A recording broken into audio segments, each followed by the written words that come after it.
And that will do it for the regular season. The Vikings win 29-13 in Soldier Field to go to 13-4.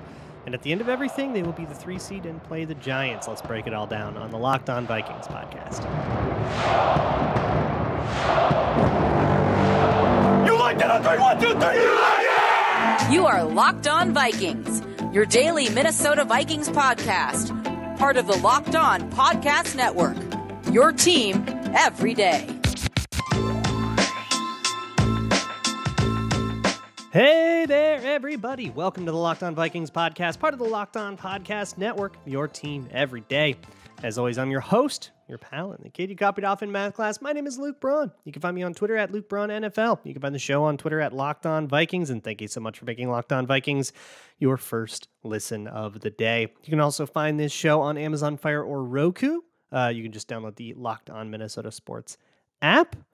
And today we're talking about the Vikings winning 29-13 in Soldier Field, completing the only division sweep they got this year. They beat the Bears and go to 13-4 on the season. They didn't get the loss they needed from San Francisco against David Blau's Cardinals. Not many people expected them to, so they will end up in the 3 seed. We've got a lot of time, though, to talk about the Giants.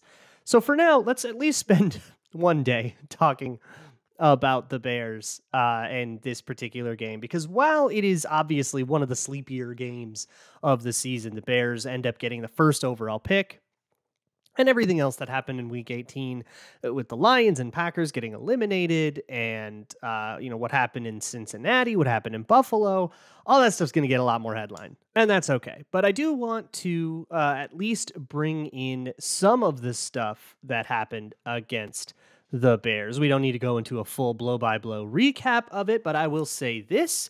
The Vikings starters, who played just the first half, offensively, scoring position on every drive. They had 5 drives in the first half, and they were in scoring position on all of them. Now, I use scoring range a little generously. The fumble happened on a play that started on the Bears' 38-yard line, which would be like a 50-some yard kick, and Greg Joseph's been a little bit shaky on those. But you get it, all right? They moved the ball on all of those drives. They ended up actually scoring on 3 of them. They had the fumble, and they had an end-of-half kind of mess thing that I'll get to in a bit. But all in all, the offense dominated, and you would expect them to dominate against a Bears team that had one corner with any NFL experience, any NFL snaps before this game, and that guy was Harrison Hand. You would expect them to move the ball. But really what I was more impressed with was the run game. They really attacked, I think they attacked Armon Watts, to be honest. They were very physical, the Vikings. They really moved the ball kind of any way they wanted to. Play action bomb to KJ Osborne, you got it. If you want to just run zone with Alexander Madison, how about 10 yards on that too? Like they just did anything that they wanted. And outside of a couple of self-imposed mistakes, self-inflicted wounds, the Bears kind of couldn't get a stop until Nick Mullins took the helm. That's very encouraging, and we have this kind of discussion about bad teams all the time, right? A lot of the time when you beat a really bad team, it's kind of like when you play a bad team, there's no credit for it. You can never get any credit for it, because if you win, well, they were just a bad team. It didn't matter. And if you lose, of course, well, they were a terrible team. You should have beat them. And you blow them out. You can blow them out like any elite team would do against the Chicago Bears, right? Put the best team, the Chiefs, or whoever you think the best team in the league is, against the Chicago Bears. What would you expect to happen? But if that happened, people probably still wouldn't give them credit for it. Not that I'm necessarily asking anybody to look at this game as the grand referendum on the Vikings. It's probably the single worst one to do that for, because of the state of the Chicago Bears and because the starters only played a half. But if you wanted to believe in the Vikings, this game looks like that. Like, this is what this game had to look like for you to really be able to buy into the Vikings offense. Defensively, there were definitely a few issues, but it was also a pretty good game. And I should get into this. Not many people played, or a few people were out, right? Both Harrison Smith and Zadarius Smith did not play. Harrison Smith apparently had a little knee soreness after practice on Friday. They figured to shut him down and get rest. Kevin O'Connell was extremely optimistic about it. He kind of said, nah, like this is just kind of an opportunity to get rest, because he said he had something that was bothering him. So that's that. the real status of Harrison Smith will not be made apparent until we get a practice report. For now, you kind of just have to take O'Connell's word for it. Similar thing with Zadarius Smith. He was dealing with a personal matter all week, so he traveled separately with the team, and then he didn't play, but O'Connell, again, was very clear to say, no, he was always going to have kind of a veteran rest day, and he's been dealing with a knee thing all year, and that the personal matter was just kind of an unrelated thing. No Cameron Dantzler, he's been dealing with an ankle. No Garrett Bradbury, still dealing with the back thing, although he did speak to media over the week and expressed some optimism. They're all being very optimistic about his ability to come back. Same with Blake Brandell. They're all being very optimistic about their ability to come back for the playoffs. Now, does that mean for the first game of the playoffs, or does that mean we really think we can get him if we make it to the NFC Championship, right? That's the next question. But hopefully against the Giants, you won't have to deal with too much in the way of backup offensive linemen. I mean, we had Vidarian Lowe and Kyle Hinton in at the end of this game, but again, that was a rest thing. But maybe the biggest headline of the game is Chris Reed at center. Chris Reed was kind of a big talker all throughout last week because of the snap count issues, because of Austin Schlottman going down, and he played pretty well, if you ask me. I saw one play live, and my live watch is always gonna be a big grain of salt. Let me slow it down and watch it at a pace I can understand it at. But I only saw one really rough play. I think there was one pressure early in the game that was kind of on him, or maybe it was a TFL. But otherwise, no major snap issues till the twos got in. And I don't know if those issues were actually on Chris Reed or if they were on Kyle Hinton. Oli Udoh had one false start. But you had the delay of games, but Kirk Cousins took responsibility for those, and it did seem like they were on him. He just lost the play clock. So what I saw from Chris Reed seemed encouraging, and I don't think he put up even a little bit of evidence for the Vikings to put in Greg Manch or anything like that. And going into the game, by the way, I was kind of not sure what they were going to do, but O'Connell, after I recorded my last show of the week, said that they were deciding between him and and activating Josh Sokol for backup. So it was always going to be Chris Reed. So decent game from him, and that's really encouraging. You can feel at least a little bit okay about him coming in now that he's had a week of practice and a little more communication. And I think that half of football was really important as a tune-up for the whole offense that had all these issues last week of, playing outdoors on grass and not having their footing right and not having their timings right and not having their snap counts right and not having their huddles right. Get a half of football under you, get your poop in a group, and pull it all together and actually go into the playoffs without a whole bunch of things you really should be able to take for granted that are emergency situations, right? Now they can just prepare for the Giants. That said, there was still a little bit too much of the stupid crap for me. So I want to talk about the stupid crap. And then I will also talk about some of the backups that came in the second half. We got a look at some guys that could be kind of interesting in the back half of the game, and then just some guys that had good days. So we'll get into that. But first, I want to extend a thank you to the sponsor of today's video. That is Tommy John. That's perfect for this time of year in cold places in the world. You might live in one, and it is nasty out there right now, which makes it the perfect weather for Tommy John loungewear, pajamas, and or underwear. They have over 20 million pairs sold. It's comfy, it's cozy, it's warm. You get any color you want. What more could you ask for? Plus, it's all backed by Tommy John's best pair you'll ever wear, or it's free, guaranteed. You can get 20% off of your first order at TommyJohn.com/lockedon. That's 20% off right now at TommyJohn.com/lockedon. See site for details. This episode of Locked On Vikings is also brought to you by BetterHelp Therapy Online. BetterHelp is not a crisis line. They're not self-help. It's therapy done and available 100% online. Accessible in whatever format you're comfortable with. A lot of people don't want to go to therapy because they don't want to go into an office and talk to someone. Well, what about a phone call or a video call or just broken text exchanges? That is a way you can do it as well. BetterHelp is the world's largest therapy service. They have matched millions of people with professionally licensed and vetted therapists, and it's all, again, 100% online.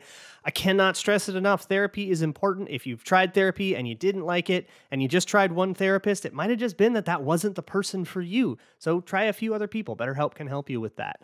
So get unstuck with BetterHelp. Learn more and save 10% off your first month at betterhelp.com/lockedon. That's BetterHelp, HELP.com/lockedon. Thanks again for making Locked On Vikings your first listen of the day. For your second listen, you can check out Locked On Sports Today. You can also check me out on Patreon, patreon.com/LukeBraunNFL, if you want to learn more about snap counts and what Chris Reed did wrong against the Packers. Let's move on, though, because there was other stupid crap. We can leave Chris Reed alone this week, but we will not leave Dalvin Cook alone for fumbling on the second drive of the game. You can't fumble as often as you do, man. He leads, or he is tied for the league right now in lost fumbles. That is not acceptable. We are Vikings fans. We have seen running backs who are fumble prone go into the playoffs and have that be an issue. You probably remember a couple of times off the bat. That has to be fixed, and it's a ball security thing. It's been an issue for Dalvin Cook his whole career. All kinds of lost fumbles. Now, a lot of those came on injured plays, so we can cut him a little slack sometimes, but this cannot happen as often as it is happening, and it's a really doable fix. It's the kind I remember when Adrian Peterson had the debacle in the 2009 championship game. He said he walked around, he didn't put a football down that whole offseason. He just held it. And the issue did get better for a little while. That's the kind of thing I want to see with Dalvin Cook, and the just like things are going to be a little different this week in the playoffs. There's a great podcast with Nate Burleson. It was kind of before he really blew up as a media guy. He did a podcast with another former player. And they talked about the playoffs, and Nate Burleson was talking about 2004 Vikings. He was a rookie that year. That was, big Randy Moss Culpepper year. And he remember being so struck because Randy Moss had been all over the playoffs. All these guys had, or a lot of these guys in the Vikings org had a ton of playoff experience and from like back in the Denny Green years. And he remember being so struck by like how much the intensity changed and how just different it was because it mattered so much.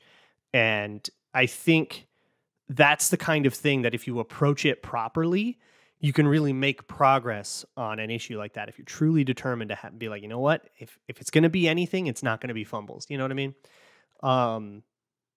Let's also go over the clock debacle at the end of the first half. So the Vikings are up. They have a chance to go up like 23-6 going into halftime, and they drive it down to the goal line, and they let the clock run to 25 seconds. I believe they have all three timeouts, or they have two timeouts. So they let it go down to 25 seconds. They take a timeout. Essentially, they have two downs. They've given themselves, it's like second down when they do this. And so they have two downs to get the ball into the end zone, so it doesn't feel like the clock is going to be an issue. First and goal, they run it for a yard. Second and goal, they run it and lose that yard. And it sets up a 3rd and 6. They've, at this point, used all of their timeouts, and Kirk Cousins checks it down over the middle. Dalvin Cook gets tackled in bounds. They have to do a fire drill, or I think their word for it is Mayday, which is, get your field goal team out there to get a kickoff.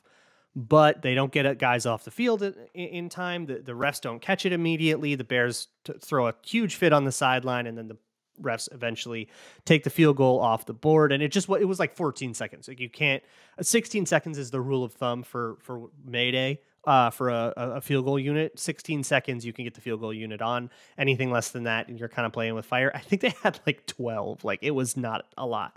So yeah, they were never going to get that kickoff. You just can't throw that underneath. You just cannot do. You got to throw it out of bounds if it's not there. The check down, it just should not be available to you there. And that was kind of old Kirk rearing his ugly head. That's the situational, the play says check down, but the situation says never check down. And he mentioned a very similar point on the podium that he's like, yeah, I cannot check down there. He also said that there was another misread. I thought that they had something over the middle on that one, although I couldn't see perfectly on the TV copy. I'll have to see what on the All-22 if I was actually right about that, or if there's a lurking person that I just couldn't see. But just a disappointing sequence. The clock management, in theory, is fine. You take it down to 25 seconds. You've got enough timeouts to stop the clock and get to a fourth down, assuming that there are incomplete passes. But then going run, check down, I think you do that not expecting that. When you call that pass play on 3rd and 6, you're saying this is a touchdown or an incompletion. You tell Kirk Cousins you can't take a sack and you can't check it down. Don't throw it short of the goal line. And he does. That's, I think, the mistake that really makes everything else look a whole lot stupider. And I don't mind playing into a situation where you have to have your quarterback listen to you when you tell him don't throw a check down, like that should be something that you can rely on. So that's something that you got to kind of learn from. But speaking of learning, I guess the reaching on that segue, the other guys came in after that, right? Nick Mullins came in. We got a whole bunch of Jalen Naylor, a whole bunch of Rager. We got some Patrick Jones, Kene Wangu. We had guys that we've been sort of dying to see, and we actually got a quick look at them. So let's talk about what we thought here and how they did. Before I get into that, I want to talk to you about my new phone game addiction, my new waiting for something kind of game. It's Ultimate Football GM. It is a team management simulator, and it's awesome. It's getting the right coaches. It's draft picks. It's, managing the cap and dealing with players and trying to build the best team that you can and go off and win the Super Bowl. It is super awesome, and I can't put this thing down. Locked On Vikings listeners get a 100% free boost to their franchise when they use the promo code Locked On in all caps in the game store. That's Locked On in all caps, so make sure you check it out today. To download the game, just visit ultimate-gm.com or look it up in app stores. That's ultimate-gm.com. Ultimate Football GM. Start your dynasty today.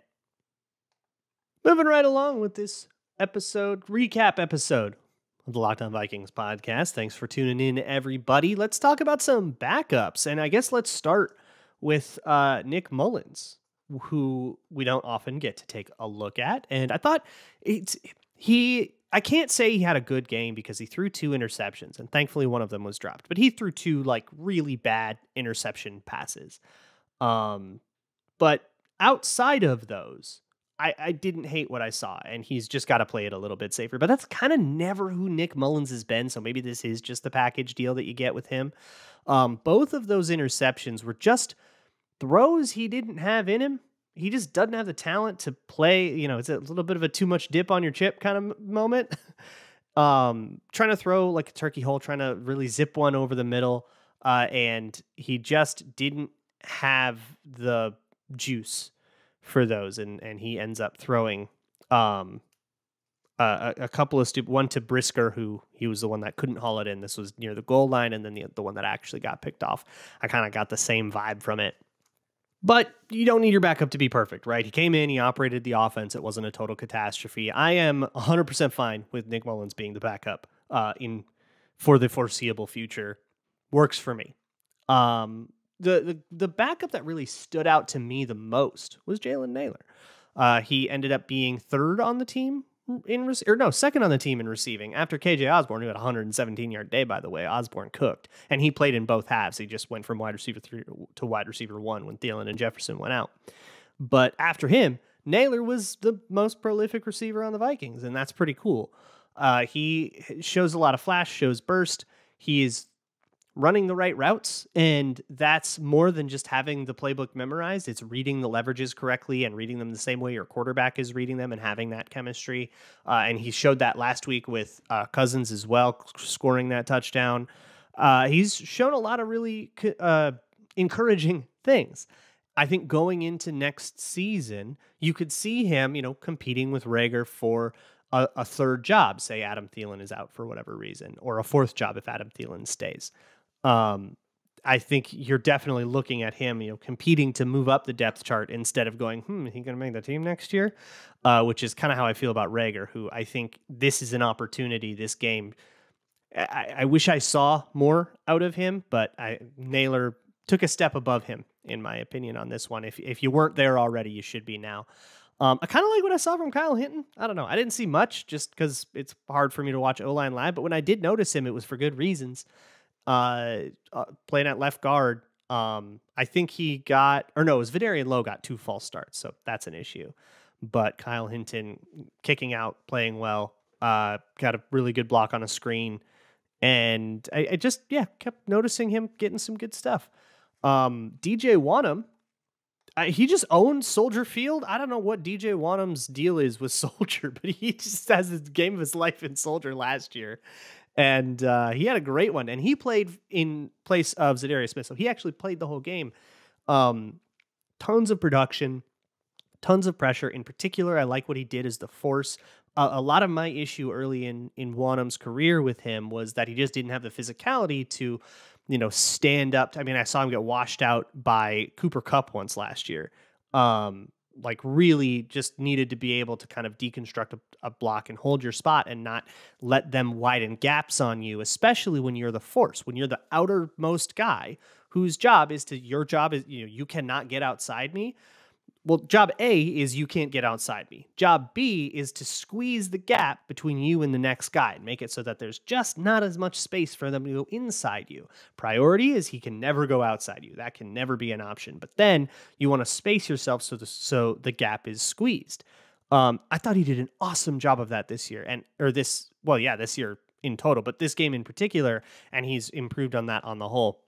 So that I'm very encouraged about. But I think the 2 guys that are getting the most run, and deservedly so, are Kyrie's Tonga and Duke Shelley, the 2 former Bears that had really awesome games.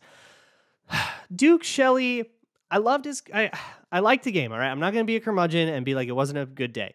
But I'm having trouble getting over the Velus Jones touchdown, which is another stupid thing.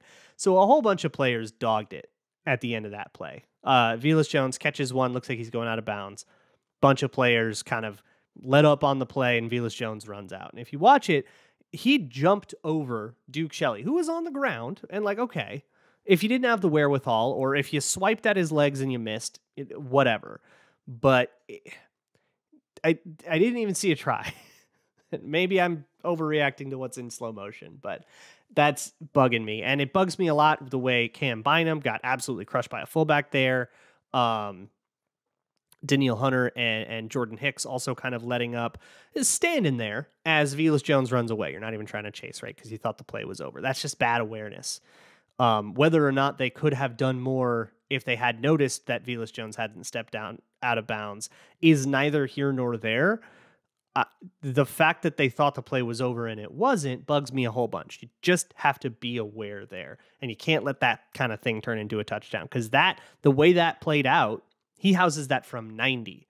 It was, I think, like a 30-some yard touchdown, but he could house it from 92. That is, it sucks. It's unacceptable, and it can't happen again.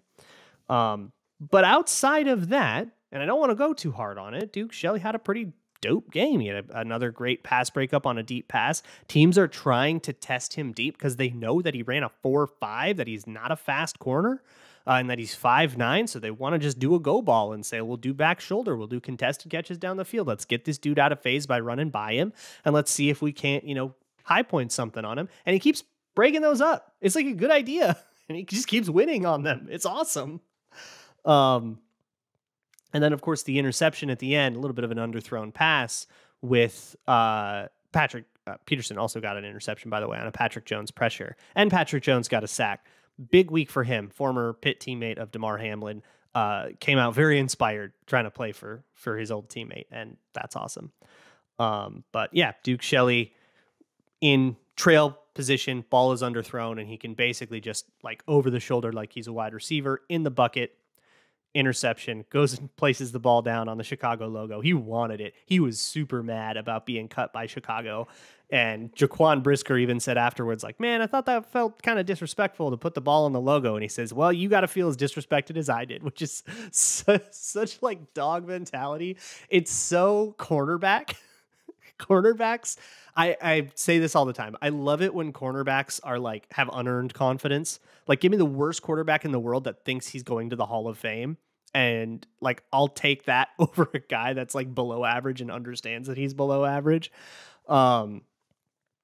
And Duke Shelley plays like he's 2/10 faster in the 40 and 4 inches taller. And I love him dearly for it.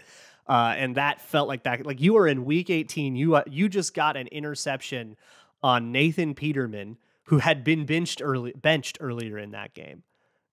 Like, this is not the Super Bowl, but it was his Super Bowl. And for that, Duke, I love you. Also, Kyrie's Tonga, who his game was probably worth a lot more ink than it's going to get, and worth a lot more breath than I'm going to spend on it just because I'm running up on time here. But man, Tonga was living in the backfield. He was killing linemen left and right, penetrating, getting TFLs, getting pressures. We might have a dude here in this guy. I mean, he only gets on the field every so often because we have Dalvin Tomlinson and Harrison Phillips, but in your base, you do need 3 of those guys. So we might have a guy bring Jonathan Bullard back next year, bring Kyrie's Tonga back next year, and I think your defensive line is done. I really do think that's a complete product. If you just get a decent competition at that 3rd spot between Bullard and Tonga, just let them go, or just bring Tonga back as a backup nose. You need a guy to rotate in because the big fat dudes get tired. So that depth is particularly important, and Tonga is a great dude. I would love to see him back next year. And this game is just one of many reasons why, but I've been convinced of that for weeks. Look, it's playoff time. The intensity level's a little different.